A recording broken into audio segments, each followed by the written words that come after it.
नहीं जानते होंगे, क्योंकि सीडीपी एक बहुत ही बड़ा अपना हिस्सा योगदान देता है सीटेट के एग्ज़ाम में। तो चलिए टाइम वेस्ट न करते हुए क्लास की शुरुआत करते हैं। तो देखिए फ्रेंड्स, पहला क्वेश्चन है, मानसिक स्वास्थ्य विज्ञान का उद्देश्य क्या है। ठीक है, मानसिक जो स्वास्थ्य विज्ञान है उसका उद्देश्य क्या है। मानसिक स्वास्थ्य की रक्षा, मानसिक रोगों का इलाज, आत्मविश्वास को बढ़ाना, या ये सभी। तो कोई भी विज्ञान हुआ फ्रेंड्स, वो क्यों, उसका क्या उद्देश्य होता है, क्यों उस विज्ञान को लाया जाता है, चाहे वो जीव विज्ञान हुआ, मानसिक स्वास्थ्य का विज्ञान हुआ, चाहे कोई भी A to Z कोई भी विज्ञान आप ले लें, कोई भी साइंस ले लें, उसका उद्देश्य क्या होता है। उसका उद्देश्य यही होता है कि हमारी प्रॉब्लम्स को सॉल्व करना ना, और मोटिवेट करना, है कि नहीं। जैसे अब कोई बीमार व्यक्ति है तो उसका डॉक्टर का सिर्फ ये नहीं होता है कि उसको ठीक कर देना है, और उसके ठीक होने में सिर्फ डॉक्टर का ही हाथ नहीं होता, दवाइयों का हाथ होता है। डॉक्टर भी अपना 100% देते हैं, और कहीं न कहीं जो पेशेंट होता है उसका सोचने का नज़रिया भी उसको कई हद तक ठीक करता है। ठीक है, तो पॉजिटिव चीज़ें बहुत ज़्यादा इम्पॉर्टेंट होती हैं। तो कोई भी विज्ञान हुआ, वो अगर मानसिक स्वास्थ्य है तो मानसिक स्वास्थ्य की रक्षा के लिए ही बनाया जाएगा, ये भी सही है। मानसिक रोगों का इलाज, बिल्कुल, मानसिक वो कितना उसका अचेतन मन, अर्धचेतन मन और चेतन मन कितना काम कर पाता है उसके बारे में तर्क कर पाता है उसके बारे में ना, तो मानसिक रोगों का इलाज। ठीक है, आत्मविश्वास को बढ़ाना, बिल्कुल, जब ये दोनों अपने अच्छे लेवल पे होंगे तो आत्मविश्वास किसी भी व्यक्ति का बढ़ेगा।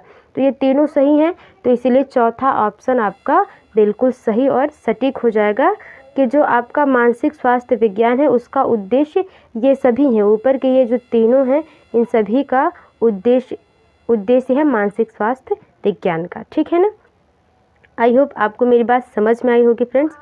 चलिए बात करते हैं दूसरे क्वेश्चन की। तो निम्न में से कौन सा अनुशासनहीनता, ठीक है ना, अनुशासनहीनता का सामाजिक आर्थिक कारण नहीं है। तो इसमें कीवर्ड क्या है फ्रेंड्स, सामाजिक आर्थिक कारण। ठीक है, उसके हिसाब से हम ऑप्शंस को देख के हल करेंगे। तो दिया है बिखरे घर, आर्थिक स्थिति, अयोग्य शिक्षक, पास पड़ोस का व्यवहार। अगर यदि कोई बच्चा है वो अनुशासनहीनता है उसमें, ठीक है, जो बच्चे में अनुशासन नहीं है, वो डिसिप्लिन का मतलब नहीं समझ पाता, मौलिकता नहीं है बच्चे में ना, मौलिकता नहीं है, वो भी किसमें, समाज के अंदर। स्कूल की, पर्टिकुलर स्कूल की बात नहीं हो रही फ्रेंड्स, ये समाज की बात हो रही है, ये आपके समाज की बात हो रही है। तो बिखरा घर होगा, यदि घर बिखरने का मतलब है कि घर में बड़े छोटों का कदर न हो, ना कद्र न पता हो, कि मौलिकता ही ना हो कि हमारे पेरेंट्स के साथ हमें कैसे रिएक्ट करना है ना, हमारे बड़े भाई और बड़ी सिस्टर्स के साथ हमें कैसे मिलजुल के रहना है, वो अगर एक घर में नहीं हुआ तो क्या है, बिखरा घर है। तो अगर बिखरा घर होगा तो क्या अनुशासनहीनता होगी, ठीक है, बिल्कुल होगी, क्योंकि अब देखिए यहाँ पे नेगेटिव पूछा है, तो नेगेटिव जो होगा उसी को हम सही करेंगे, जो पॉजिटिव होगा वो तो मान लीजिए होगा, नेगेटिव जो होगा उसको हम सही करेंगे। ठीक है, तो इसमें नेगेटिव है, तो बिखरे घर होंगे तो बिल्कुल अनुशासनहीनता होगी। ठीक है, अनुशासनहीनता होगी जब बिखरे घर होंगे तो, ठीक है ना, तो ये नहीं हुआ आपका। आर्थिक स्थिति जब कमज़ोर होगी तो बच्चा सही बात है, नहीं सीखेगा, क्योंकि वो मौलिकता सीख ही नहीं पाएगा ना, वो सोचेगा कि हम इतने गरीबी से जूझ रहे हैं, किसी न किसी तरह से हमें पैसे को इकट्ठा करना, या कहीं ना कहीं बच्चे जो होते हैं वो डिसिप्लिन से बाहर हो जाते हैं ना, वो तो आर्थिक स्थिति के कारण भी जो है अनुशासनहीनता आ जाती है। अब पास पड़ोस का व्यवहार, बिल्कुल बच्चा जो है अपने आस पास पड़ोस में क्या देख रहा है, वो यदि देख रहा है कि जो छोटे भाई हैं वो बड़े भाई को पीट रहे हैं, तो वो बच्चा वही सीखेगा, है कि नहीं। तो ये भी आपका अनुशासनहीनता का एक मेन कारण है, ठीक है ना। लेकिन एक अयोग्य शिक्षक जो है वो सामाजिक आर्थिक कारण नहीं बन सकता है बच्चे के अनुशासन का, ठीक है। वो स्कूल में बच्चे की अनुशासन की बात होती तब अयोग्य शिक्षक का काम होता, ठीक है फ्रेंड्स। इसीलिए यहाँ पे सबसे सही आंसर होगा कि अयोग्य शिक्षक बच्चे के सामाजिक आर्थिक अगर नहीं होता इसमें, तो ये बिल्कुल ऑप्शन अयोग्य शिक्षक नहीं होता। लेकिन यहाँ आर्थिक की बात कर दिया है, तो जब बात आर्थिक की हो रही है बच्चे के पर्सनल होम से रिलेटेड है तो उसमें एक अयोग्य शिक्षक होगा तो इसका कोई मतलब नहीं होगा, क्योंकि एक अयोग्य शिक्षक के नाते वो उसकी आर्थिक स्थिति को जाके सुधार नहीं सकता है ना, उसके सिर्फ व्यवहार को सुधार सकता है वो एक शिक्षक जो होगा। तो वो अयोग्य शिक्षक भी होगा तो उससे अनुशासनहीनता नहीं होगी। आई होप आपको मेरी बात समझ में आई होगी। ये निगेटिव पूछ रहा था इसलिए हमने यहाँ पे क्या किया है, निगेटिव वर्ड्स लिए हैं, ठीक है ना। चलिए देखते हैं अगला क्वेश्चन। अगला क्वेश्चन है कि बुद्धि का त्रिस्तरीय मॉडल प्रस्तुत किया गया है। क्वेश्चन का मतलब है कि बुद्धि का त्रिस्तरीय मॉडल किसने प्रस्तुत किया है, गार्डनर ने, बर्ट ने, या बर्नन द्वारा, या कैरोल द्वारा। तो इसका सही ऑप्शन जो आपका फ्रेंड्स हो जाएगा वो आपका हो जाएगा कैरोल द्वारा, ठीक है, कैरोल द्वारा। अब कैरोल साहब के बारे में कुछ पढ़ लेते हैं, हम कुछ अधिक जानकारी ले लें। तो ये एक अमेरिकी वैज्ञानिक है, ठीक है, एक अमेरिकी वैज्ञानिक है, मनोवैज्ञानिक है। कैरोल एक अमेरिकी मनोवैज्ञानिक है। इन्होंने बुद्धि का त्रिस्तरीय मॉडल दिया है जिसमें क्रिस्टल आता है, क्रिस्टल जो है आपका वो बुद्धि का जो बहुत ही तरल पदार्थ है, मतलब चेतन मन है, उससे रिलेट करके कैरोल साहब ने जो है क्रिस्टलीय मॉडल त्रिस्तरीय मॉडल में बताया है, ठीक है ना। और एक त्रिस्तरीय मॉडल होता है फ्रेंड्स, एक आपका होता है त्रिआयामी। तो ये आपके जो है गिलफोर्ड साहब ने दिया है, किसने दिया है, गिलफोर्ड साहब ने दिया है। तो ये जो त्रिआयामी और त्रिस्तरीय मॉडल बहुत ज़्यादा कंफ्यूज करता है फ्रेंड्स, इसलिए मैंने दोनों को बता दिया कि त्रिस्तरीय मॉडल जो है आपको कैरोल साहब ने दिया है और त्रिआयामी जो सिद्धांत है, मॉडल है, वो गिलफोर्ड साहब ने दिया है। आई होप आपको मेरी बात समझ में आई होगी, क्योंकि ये जो क्वेश्चन है वो कहीं ना कहीं फंसाते हैं त्रिस्तरीय और त्रिआयामी, इसलिए मैंने इसको बता दिया। चलिए चलते हैं अपने अगले क्वेश्चन पे। अगला क्वेश्चन है, अपने वातावरण के बीच संतुलन बनाए रखने की योग्यता कहलाती है ना। हम जिस वातावरण में रह रहे हैं उस वातावरण में ढल जाएं, यह जो योग्यता है वो क्या कहलाती है, तनाव, प्रेरणा, समायोजन, क्षमता, ठीक है। तो तनाव तो बिल्कुल नहीं होगा जब हम अपने वातावरण में, जैसे मान लीजिए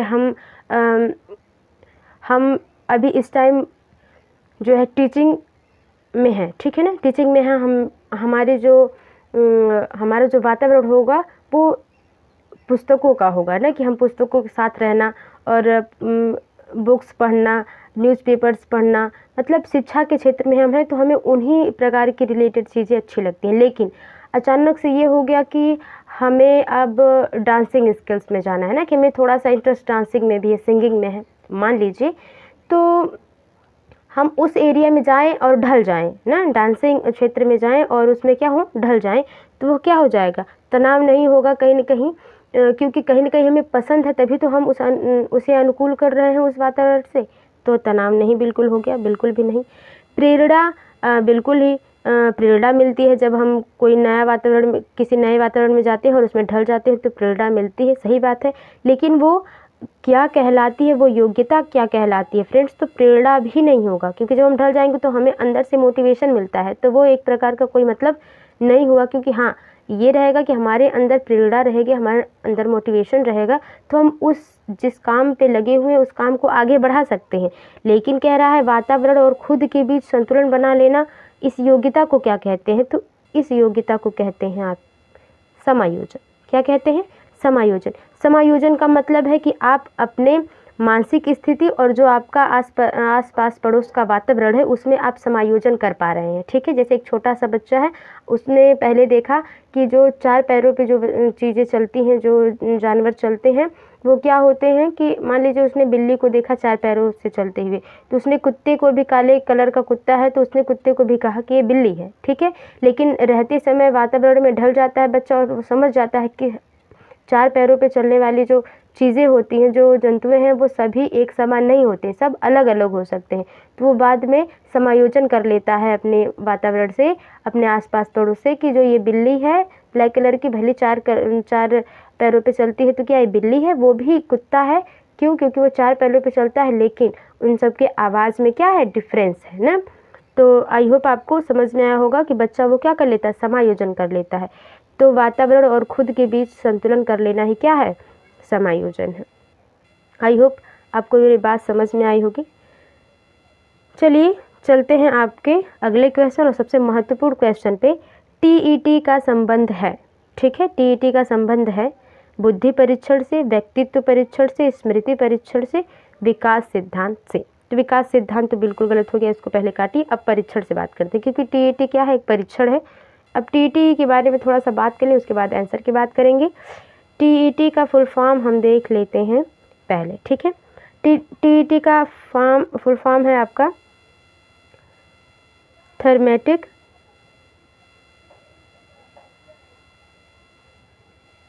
अपरसेप्शन टेस्ट, ठीक है ना, थर्मेटिक अपरसेप्शन टेस्ट होता है। अब टीईटी जो होता है वो क्या होता है, इसमें जो होता है जो किसी व्यक्ति की, ठीक है, यहाँ व्यक्ति की बात आई तो आप समझ ही गए होंगे कि टीईटी जो है व्यक्तित्व परीक्षण पर आधारित है, ठीक है, बुद्धि परीक्षण पे नहीं। उसका आईक्यू लेवल टेस्ट नहीं करना है हमें, उसका तर्क क्षमता हमें नहीं कंफर्म करना है। उसे ये देखना है कि जो व्यक्ति है उसमें व्यक्तित्व उसका कैसा है, व्यवहार कैसा है, वो अपने वातावरण के बारे में कैसा सोचता है, ठीक है, इसके बारे में पॉजिटिविटी निगेटिविटी यहाँ पे देखी जाती है। आलोचनात्मक चिंतन किया जाता है इस परीक्षण में, ठीक है। तो जो थर्मेटिक अपरसेप्शन टेस्ट है फ्रेंड्स, इसमें आपके 30 कार्ड होते हैं, ठीक है, 30 कार्ड होते हैं, जो बहुत ज़्यादा इम्पॉर्टेंट है और कई बार पूछा गया है, ठीक है ना। आई होप आपको समझ में आया होगा कि टीईटी व्यक्तित्व परीक्षण से आधारित है और टीईटी का जो फुल फॉर्म होता है वो होता है थर्मेटिक अपरसेप्शन टेस्ट, ठीक है। और इसमें कितने कार्ड होते हैं, 30 कार्ड होते हैं, ठीक है ना, 30 कार्ड होते हैं। चलिए फ्रेंड्स आगे चलते हैं। अगला है आपका क्वेश्चन, फ्रायड ने विकसित किया सीखने का सिद्धांत, भूल और प्रयास का नियम, मनोविश्लेषणवाद, अध्यात्मवाद। तो फ्रेंड्स मैं बता दूं, आपके फ्रायड साहब जो हैं, जो आपके बात करते हैं, फ्रायड साहब के बारे में थोड़ी सी बात करी जाए, ठीक है, तो ये आपके वियना के जो हैं मनोवैज्ञानिक हैं, ठीक है। ये वियना ऑस्ट्रिया के वियना में रहने वाले क्या हैं, मनोवैज्ञानिक हैं। और इन्होंने ही आपके चेतन, अर्धचेतन, अर्धचेतन और अचेतन, ठीक है, इन्होंने ही आपके, फिर से देख लेते हैं फ्रेंड्स, इन्होंने आपके चेतन, अर्धचेतन और अचेतन के बारे में बात करी, ठीक है ना, ठीक ना, इन्होंने, तो आप इससे रिलेट कर ही पाएंगे कि उन्होंने जब चेतन, अर्धचेतन और अचेतन की बात कही है, उनके मन के बारे में बात कही है। हमारे मन को बांटा है इन्होंने 3 भागों में, कि हमारा जो दिमाग है, जो हमारा कॉन्शियस माइंड है, वो किस हिसाब से काम करता है, ठीक है, और कितना पॉजिटिव सोचता है, कितना निगेटिव सोचता है, इसमें फ्रायड साहब ने कहा है। तो ये जो विकसित किए हैं जिस सिद्धांत को, वो है आपका मनोविश्लेषणवाद, ठीक है। मनोविश्लेषणवाद, फ्रायड साहब मनोविश्लेषणवाद के जनक है, ठीक है। पूछता कभी कभी घुमा फिरा के कि मनोविश्लेषणवाद के जनक कौन है, तो वो आपके हैं फ्रायड साहब, जो हैं आपके मनोविश्लेषणवाद के जनक है। उन्होंने चेतन, अर्धचेतन और अचेतन मन के बारे में बात कही, और इन्होंने ही आपके इदम, अहम और परा अहम के बारे में भी बात कही है, ठीक है। इदम, अहम और परा अहम के बारे में भी बात करी है, ठीक है ना, परा अहम, ठीक है ना, इड, ईगो और सुपर ईगो, ठीक है, सुपर ईगो, अब समझ लीजिएगा। तो इदम, इड, ईगो और सुपर ईगो के बारे में फ्रायड साहब बात करती है, और मनोविश्लेषणवाद के भी जनक वही हैं, और वियना, ऑस्ट्रिया के वियना में ये क्या है, इनका जन्म हुआ है। आई होप आपको मेरी बात समझ में आ रही होगी और क्वेश्चन आप उसको रिलेट कर पा रहे होंगे। चलिए फ्रेंड्स चलते हैं आपके अगले क्वेश्चन पे। देखिए फ्रेंड्स अगला क्वेश्चन है, बालकों की शैक्षिक उपलब्धि को, ठीक है, किसकी शैक्षिक उपलब्धि को निम्न में से कौन सा शैक्षिक कारक सर्वाधिक प्रभावित करता है, ठीक है। बालक की प्रेरणा, बालकों के संवेगों से मुक्ति, विद्यालय के बाहर बालक के उत्तरदायित्व, स्वाध्याय की आदतें।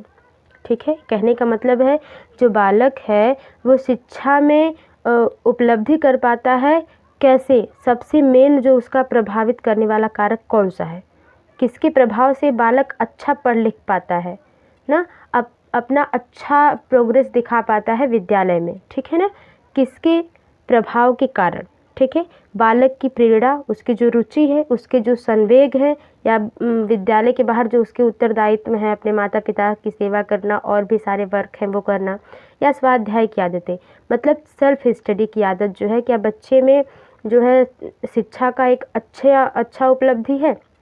ठीक है, तो स्वाध्याय की आदतें जो फ्रेंड्स हैं वो बिल्कुल भी नहीं। बच्चा कमज़ोर हो पढ़ने में, उसका मन न कर रहा हो पढ़ने का, वो खुद सेल्फ स्टडी करेगा तो क्या उसको समझ में आएगा? बिल्कुल नहीं, तो ये आपका नहीं हुआ। ठीक है, अब विद्यालय के बाहर का जो बच्चे का कार्य है वो विद्यालय से हम जोड़कर क्यों देखें ना, वो उसकी आर्थिक स्थिति है, उसका पर्सनल है, तो हम उसको विद्यालय से जोड़कर नहीं देख सकते, इसलिए ये आपका नहीं हुआ। ठीक है, बालक के संवेग की बात करें तो बहुत ज़्यादा आपके जो है इस पर मैकडूगल साहब बात करते हैं संवेग पर।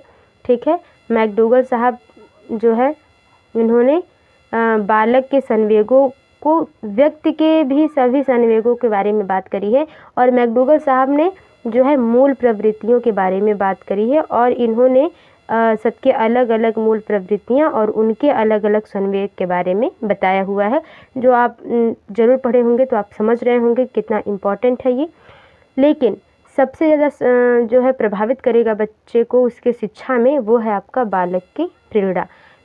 बालक अगर मोटिवेट नहीं होगा फ्रेंड्स ना, बालक की रुचि नहीं होगी, इंटरेस्ट नहीं होगा, ठीक है ना, इंटरेस्ट नहीं होगा, रुचि नहीं होगी, तो बालक जो है वो अपनी पढ़ाई को बहुत अच्छे लेवल पे नहीं कर पाएगा। ठीक है ना, तो सबसे ज़्यादा प्रभावित जो करता है बच्चे के शिक्षा में, वो आपका बालक का प्रेरणा है। ठीक है, बालक का मोटिवेशन है। ठीक है, आई होप आपको समझ में आया होगा। देखिए अगला है, किसी क्रिया को बार बार दोहराने से उसका संबंध दृढ़ हो जाता है। थॉर्नडाइक के किस नियम पर आधारित है ना, बार बार हम एक ही काम को कर रहे हैं और बार बार करने से वो जो चीज़ होती है, जो चीज़ हम सीख रहे होते हैं, वो एकदम भूलती ही नहीं है, कभी आजीवन हमको याद रहती है। तो ये थॉर्नडाइक के किस नियम पर आधारित है? तत्परता के नियम पर आधारित है, प्रभाव के नियम पर आधारित है, अभ्यास के नियम पर आधारित है, या उपरोक्त में से कोई नहीं? तो उपरोक्त में से कोई नहीं तो होगा नहीं, क्योंकि इसमें से कोई ना कोई है। ठीक है, तो हम पहले ऑप्शंस की बात कर लें फ्रेंड्स। जो ये तीनों ऑप्शन हैं ये थॉर्नडाइक द्वारा ही दिए हुए हैं। ठीक है, थॉर्नडाइक द्वारा। ठीक है, तो ये जो तीनों नियम हैं आपके, वो थॉर्नडाइक साहब ने ही दिए हैं। और जब बार बार दोहराने की बात आती है फ्रेंड्स, तो इसमें थॉर्नडाइक साहब ने कहा है कि जब हम किसी नई वस्तु को सीख रहे होते हैं, नई चीज़ को सीख रहे होते हैं, तो बार बार अभ्यास करने से, बार बार दोहराने से वो चीज़ हमें आजीवन याद हो जाती है। ठीक है, वो दृढ़ हो जाती है, वो कभी भूलती नहीं है। तो बार बार दोहराने से अभ्यास होगा, तो ये अभ्यास के नियम पर आधारित है, थॉर्नडाइक साहब ने कहा है। तत्परता का नियम बता दें कि बच्चा जो है, ये नहीं कि हमने आज पढ़ा फिर एक हफ्ते छोड़ दिया फिर उसके बाद पढ़ा, तो क्या हमें आज की जो पढ़ी हुई चीज़ होंगी वो 4 दिन बाद भूल जाएंगे। इसीलिए कंसिस्टेंसी बनी होनी चाहिए, बच्चा लगातार उसमें, जिस कोई भी चीज़ हम सीख रहे हैं फ्रेंड्स, अगर उसको हम लगातार नहीं करते हैं तो वो चीज़ें क्या होती हैं, हमें भूल जाती हैं। प्रभाव के नियम पर, प्रभाव का नियम भी होता है, यदि हम त्रुटि और प्रयास से एक बार करते हैं, फिर विफल होते हैं, फिर सफल होते हैं, तो हम उससे भी क्या करते हैं, सीखते हैं, और इसका जो है हमारे ऊपर या बच्चे के ऊपर क्या होता है, प्रभाव होता है। ठीक है, तो ये तीनों जो है नियम, ये आपके थॉर्नडाइक साहब ने दिए हैं। आई होप आपको मेरी बात समझ में आई होगी। चलिए देखते हैं अगला क्वेश्चन। अधिगम का प्रत्यय और मूल विधि के सिद्धांत का प्रयोग निम्नलिखित में से किसने सबसे पहले किया था? अधिगम का प्रत्यय और मूल, फ्रेंड्स यहाँ पे जो है प्रत्यय नहीं होगा, यहाँ पे जो होगा आपका, आप लिख लीजिएगा कि अधिगम का प्रयास एवं इसमें होगा त्रुटि एवं प्रयास या प्रयास एवं भूल का होगा। ठीक है, यहाँ पे आपका प्रयास एवं भूल होगा या त्रुटि एवं प्रयास होगा। ठीक है, दोनों का मतलब एक ही होता है फ्रेंड्स, घुमा फिरा के भी क्वेश्चन दे देता है, यहाँ पे गलत टाइप हो गया है आपका। तो अधिगम में त्रुटि और प्रयास या विधि के सिद्धांत का प्रयोग निम्नलिखित में से किसने किया था। ठीक है, तो वाटसन ने, स्किनर ने, वर्दीमियर ने या थॉर्नडाइक ने। तो अभी भी मैंने बताया कि थॉर्नडाइक साहब ने ही त्रुटि और प्रयास का सिद्धांत दिया है। इन्होंने कहा है कि कोई भी चीज़ यदि हम पहली बार सीखते हैं तो उसमें पहली बार में ही हम निपुण नहीं हो जाते। हम कई बार उस चीज़ को सीखने में कई बार गलतियां करते हैं और फिर हमें पता चलता है कि नहीं, ये जो हम नियम लगा रहे हैं या जो हम काम सीख रहे हैं इस प्रकार से नहीं होगा। ठीक है ना, तो त्रुटि और प्रयास करके एक बार बच्चा उस चीज़ को सीखता है, फिर गलती करता है, फिर सीखता है, उससे फिर गलती करता है, तो वो जो है थॉर्नडाइक साहब ने इसकी बात करी हुई है। ठीक है, वाटसन की बात कर ले आपके, तो वाटसन साहब जो हैं वो आपके व्यवहारवाद के जनक हैं। किसके हैं? व्यवहारवाद के जनक हैं, व्यवहारवाद के ये जनक हैं। और स्किनर साहब की बात करूँ मैं तो ये पुनर्बलन की बात करते हैं। स्किनर साहब आपके पुनर्बलन की बात करते हैं। ठीक है फ्रेंड्स, इसको थोड़ा सा साफ किया जाए फिर बात की जाए। स्किनर साहब जो हैं आपके पुनर्बलन की बात करते हैं। ठीक है, पुनर्बलन की बात करते हैं और यह सक्रिय अनुबंधन का सिद्धांत इन्होंने दिया है। कौन सा? सक्रिय अनुबंधन का सिद्धांत। ठीक है, ये फ्रेंड्स यदि इन लोगों के बारे में आप डिटेल में पढ़ना चाहते हैं तो आप चैनल को जाके विजिट करें, आपको ज़रूर इनके बारे में मिलेगा। मैंने डिटेल में वीडियोज़ बना रखी हैं, आप उन्हें ज़रूर फॉलो करें और देखें, अपने कन्फ्यूजन को दूर करें। ठीक है, तो आपको समझ में आया होगा कि भूल और प्रयास का सिद्धांत जो है आपको थॉर्नडाइक साहब ने दिया, स्किनर साहब जो है पुनर्बलन का सिद्धांत इन्होंने दिया है, सक्रिय अनुबंधन का सिद्धांत इन्होंने दिया है, और वाटसन जो है आपके वो व्यवहारवाद के जनक हैं। और व्यवहारवाद में जो है आपके वाटसन साहब ने कहा है कि व्यवहारवाद जो है वो आपके व्यवहार का सबसे शुद्ध विज्ञान है। ठीक है, इन्होंने कोटेशन दिया है जो बहुत ज़्यादा पूछा जाता है। अब अगला देखिए, निम्नलिखित में से कौन से अच्छे प्रश्नों की विशेषता नहीं है? प्रश्नों का स्पष्ट होना, नेगेटिव पूछा है तो जो इसमें नेगेटिव होगा उसी को हम स्ट्रिक लगाएंगे, सही। ठीक है, तो प्रश्नों का स्पष्ट होना बिल्कुल ये अच्छे प्रश्न की विशेषता है। जब प्रश्न ही स्पष्ट नहीं होगा तो विद्यार्थी उत्तर कैसे स्पष्ट लिख सकता है? तो ये सही है, इसलिए ये हमारा आंसर नहीं है। प्रश्नों के निश्चित पता नहीं होना। ठीक है, मतलब प्रश्नों का निश्चित न होना, मतलब पता ही नहीं होगा कि सिलेबस कहाँ है, हम कुछ भी बच्चे को दे देंगे। अब 5 के क्लास के बच्चों को 6 का जो है हल करने के लिए क्वेश्चन देंगे, तब तो गलत बात है ना। तो निश्चितता तो होनी चाहिए, तो यही आपका नेगेटिव है और नेगेटिव है, दोनों मिल रहे हैं, इसलिए यही आपका क्या होगा? आंसर हो जाएगा। अच्छे प्रश्नों की विशेषता यही है कि उसे निश्चित होना चाहिए, और इसमें कहा है कि निश्चित नहीं होना चाहिए प्रश्नों का। क्यों नहीं? जब निश्चित ही नहीं होगा तो हम पता कैसे लगाएंगे कि बच्चा किस क्लास में है और किस लेवल पे है? ठीक है, चलिए फ्रेंड्स, ये थे आपके 10 क्वेश्चन। आई होप आपको ये क्वेश्चन समझ में आए होंगे। अगर वीडियो थोड़ी सी भी हेल्पफुल लगी है तो वीडियो को like, share, comment and subscribe जरूर करें। और फ्रेंड्स कमेंट बॉक्स में जरूर बताएं कि आपको वीडियोस कैसी लगी, ताकि मुझे भी थोड़ा सा मोटिवेशन मिले। और आपके साथ अपने नॉलेज को शेयर करके मुझे बहुत अच्छा लगता है, इसीलिए आप मेहनत करते रहिए फ्रेंड्स, और आने वाले सीटेट को क्रैक करिए, यही कामना करते हुए मैं आपसे अलविदा लेती हूँ। मिलते हैं अगली वीडियो में, तब तक के लिए bye bye and take care. Thanks for watching my videos.